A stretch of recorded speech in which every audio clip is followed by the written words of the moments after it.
Hey guys, it's 4:37 p.m. on November 28th, 2017, and I've been doing a little bit of research here into blockchain technology and Bitcoin. It hit $10,000 today, which is a huge benchmark. And I've been watching this guy's videos here on Bitcoin for beginners, and I recommend you guys go through and watch as many of these as you can. Conceptually, what Bitcoin represents, or any cryptocurrency that's built on this blockchain technology represents, is really a revolutionary type of value exchange. And I'm not just talking about money.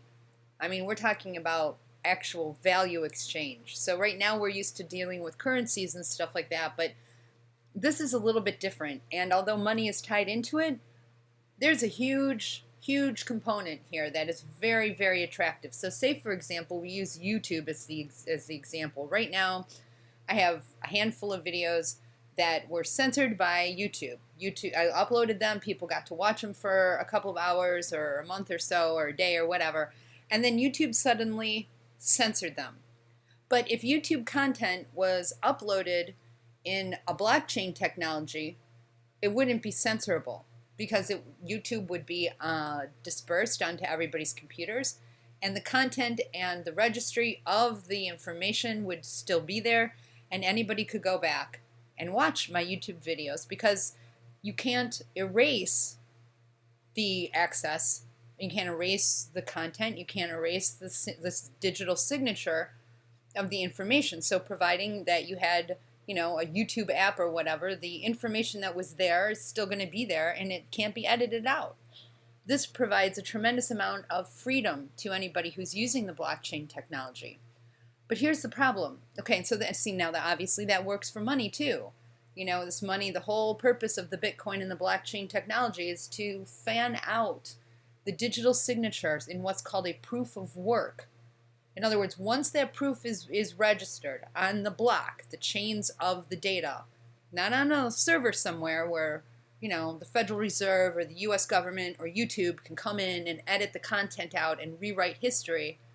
These are algorithms. These are artificial intelligent algorithms that go in and they can't be undone. They're permanent. Okay?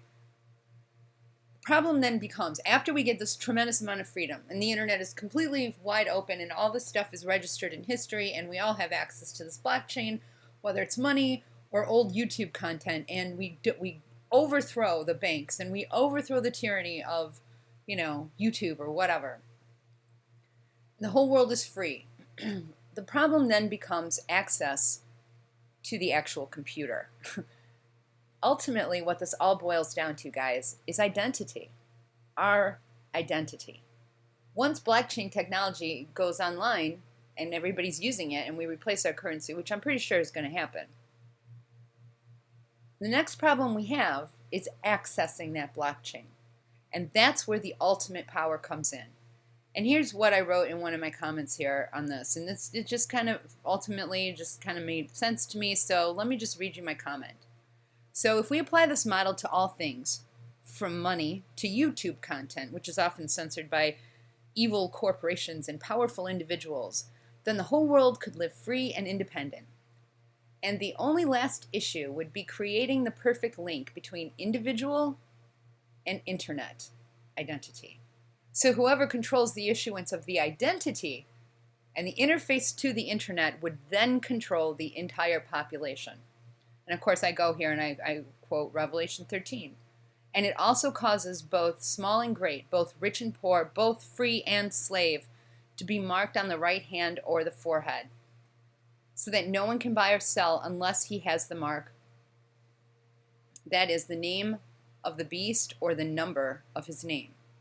This calls for wisdom. Let the one who has understanding calculate the number of the beast, for it is the number of a man.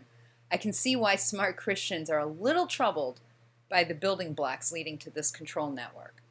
If you guys don't understand exactly what a digital world of peer-to-peer ledgering is, it's time to start looking into it.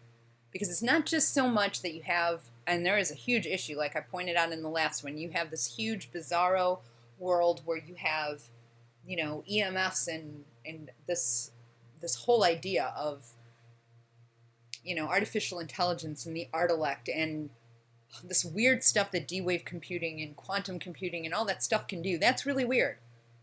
But on an individual level, the fact that this is all going to eventually create a system where the identity of the individual interfacing with this system is going to be paramount. Because how can you as a hacker, you can't break into Bitcoin, okay?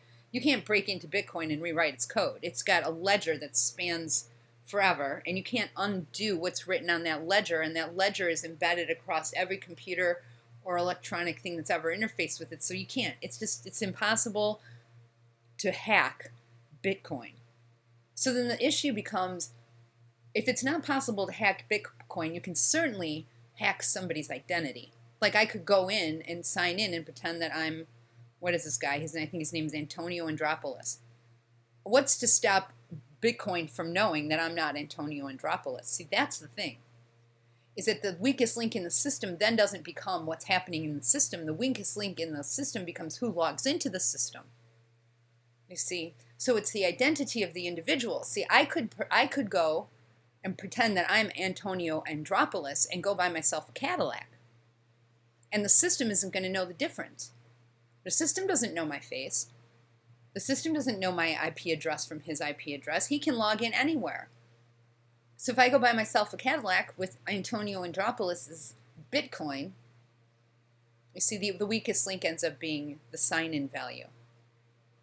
So are we going to trust all of our financial currency and stuff like that to our, Apple ID logins? That's what's going to end up happening here, is that there's going to be a greater demand for individual interface identity security. And that's where that's where the mark of the beast is going to come in. Because if you don't get an internet identity that interfaces with the internet, and somehow by genetically identifying you,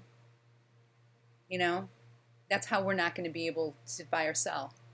Because ultimately, right now we're just dealing with sign-in passwords and codes and stuff like that, IP addresses.